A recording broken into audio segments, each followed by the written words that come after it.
thank you all for being here today. Like David, I have a story to tell about a lesson that I learned as a young kid that would later come to define my life. I was probably 4 years old, and my dad was in charge of doing the daycare drop-off runs in the morning. On this particular morning, I did not want to go to daycare. My dad came to get me out of bed, and I told him no. I was not going to go to daycare that day. I was stubbornly still in my pajamas and refused to even get out of bed. My dad, tried to play nice. Why didn't I want to go to daycare, he asked. I hadn't really thought it out that far ahead. My excuse was that I would have a bad day. Surprisingly, this worked with my dad. Okay, he said, let's not go to daycare today. He called into work and took the day off. He called my mom and told her she didn't have to pick the kids up from daycare that day. I was feeling pretty happy with myself. I got out of bed, I got dressed, I went down to the kitchen for breakfast where I ran into my dad. What are you doing out of bed? He asked me. You need to go back to your room. What? This wasn't part of the deal that I had agreed to. What was he saying? Why did I have to go back to my bedroom? My dad explained, because you said you're going to have a bad day this morning, I'm going to make sure that you do. Oh my gosh. This was not how I had planned my daycare-free day would go. I was upset. I was furious. I threw a tantrum. I started crying.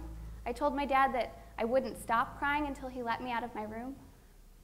By the end of the day, I was even pleading with my dad that I was ready to go to daycare now.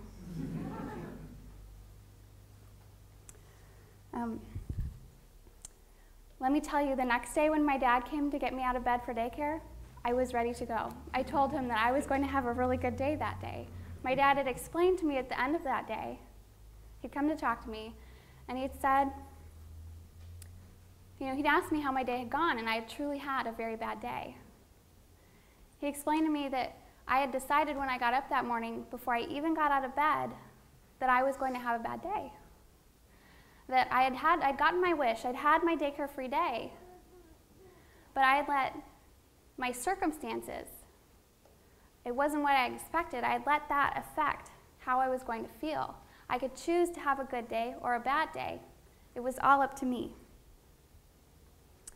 Fortunately, as a 4-year-old, I understood this to a certain extent, but it wasn't until life threw some major obstacles in my way that I really fully understood this idea and started applying it to my life. Growing up, I was one of those annoying kids who always knew what they wanted to be when they grew up. When adults would come and ask that little kid small talk question of, what do you want to be when you grow up? My friends or my siblings, they'd shrug their shoulders. They'd say they didn't know. Sometimes they'd make up a different answer on the spot every time. But my answer was always the same. I always knew what I wanted to be when I grew up.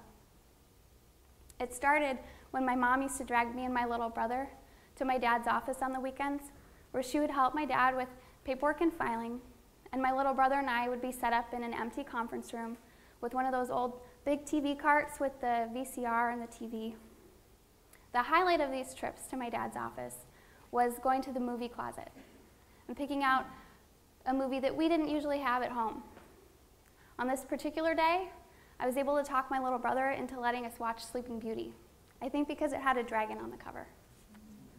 When my little brother got bored with this princess movie pretty quickly, I was mesmerized. I thought that Princess Aurora was the most beautiful Disney princess I had ever seen. As I mentioned, this was in the days of VCRs and VHS tapes, so when the movie finished, it kept playing through the credits. My little brother and I, we were too young to understand you had to actually stop and rewind the movie, so it just kept playing.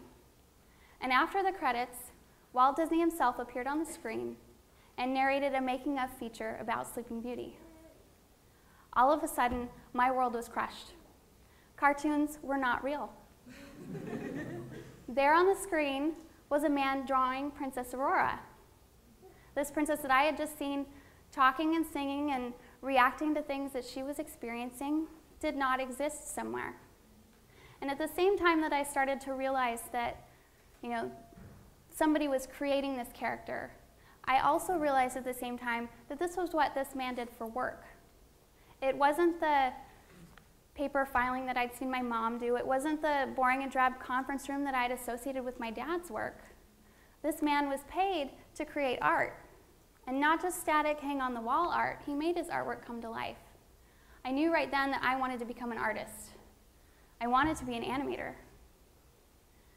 It's improved somewhat nowadays, but you can imagine some of the responses I got when I told people that I wanted to become an artist when I grew up. Really, they'd say? Okay. Are you sure you want to be a starving artist? You're smart, you know, maybe why don't you do something important with your life? As I got older, the question of what do you want to do when you grow up, it's not really a cute question to ask little kids anymore. You're expected to have a serious answer. I still wanted to be an artist, but I began to have doubts. Art's very subjective. Was I really good at it? Could I actually make a living doing it? Maybe I should plan on something I could be more sure of. At the time, there weren't a lot of options for animation programs in the area, and the idea of forging ahead on my own terrified me. And then, life threw me a curveball. When I was 16, I was diagnosed with cancer. And as the doctor said those 3 words to me, "You have cancer," a million thoughts raced through my brain. How could this happen to me? I was athletic. I was on the swim and track teams. I didn't smoke, drink, or do drugs. I was a good person. I was a healthy kid. Why did this happen to me? And just when everything was crashing down around me, there was my dad in the hospital room with me, and he spoke up and he said, "I don't want you to think about the why me. You have it. Now we're going to focus on getting rid of it." Just as my dad had tried to teach me years before as a 4-year-old, I was in control of how I responded to my circumstances. These were circumstances that nobody could have predicted. But it was still up to me to wake up in the morning and decide that I was going to have a good day. I'm not going to say that every day was a good day. Anybody who knows somebody who's battled cancer knows how horrible it is. In my case, I was diagnosed with a very aggressive form of bone cancer. My case was so dire that my doctors immediately put me on a powerful chemo regimen that hadn't been approved yet. It was still in the trial phase. I lost 20 pounds in 2 months on this chemo regimen, and this was the treatment. Altogether, I spent more than 75 days in the hospital in a 10-month period, underwent 2 major surgeries, and spent over a year of my life using crutches to walk. But those weren't the only challenges I faced. Cancer turned my whole life upside down.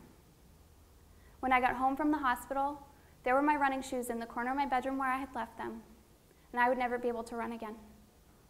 I couldn't go to school. I couldn't hang out with my friends. I watched as my younger brother got his driver's license before me. My life was at a literal standstill, and it was tough. Dealing with all of this was overwhelming, but I don't ever remember feeling a sense of despair about my situation. I thought a lot about what my dad had said, to focus on what I could control. Dealing with cancer, that wasn't much. My treatment was in the hands of my doctors. My body had turned against me. Even my ability to go outside was at the mercy of my blood counts. The only thing left to me to control was my thoughts and attitude. My cancer diagnosis had come right at the time that I had been doubting myself. Did I really want to be an artist? Did I have what it takes? All of a sudden, that became unimportant. But along with my diagnosis came that reminder from my dad that I was in control of how I let my circumstances affect me. I didn't have to be at the mercy of my cancer diagnosis. At the same time, I was first introduced to Make-A-Wish, an organization dedicated to granting the wishes of children with life-threatening medical conditions, and I had another choice to make. I looked back at my short life so far and thought about how I'd been considering opting out of pursuing art, something that I was really passionate about, because I didn't have faith in myself. And here, I might not have another chance. I asked Make-A-Wish to take me to the Disney Animation Studios so that I could be an animator for a day. I'd like to tell you that that one day changed my life forever. To a certain extent, it did. I came home inspired. I'd seen that my dream was possible, but I was also even more confused. I wanted to be an artist now more than anything, and my health was turning around, and I was going to be okay. But what about the other kids that weren't?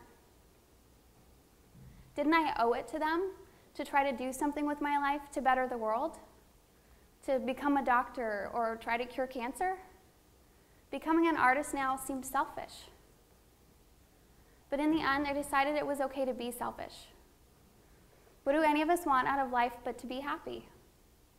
In tribute to all those kids, shouldn't I make sure that I was enjoying every single moment of the life that I had been given? And nothing brought me more enjoyment than creating art.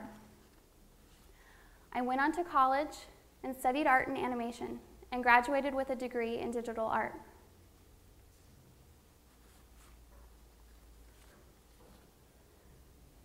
The idea of owning whatever circumstances life throws your way is a powerful one. And now I fully understood this idea that my dad had tried to teach me. Today, I am blessed to work at an organization that holds this idea at the very core of its mission. I am a graphic designer for Make-A-Wish here in Seattle. Every day, we work with kids who have been dealt some of the worst circumstances possible.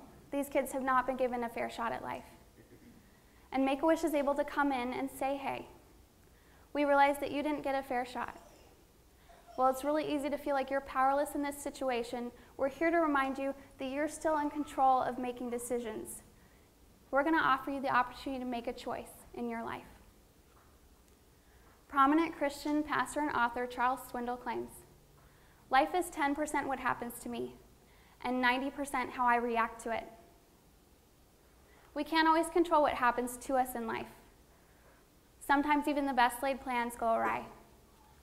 I encourage you to remember that we're not defined by what happens to us in life. We always have a choice to choose how we're going to react to it. I encourage you to wake up tomorrow and tell yourself that you're going to have a good day. Thank you all very much.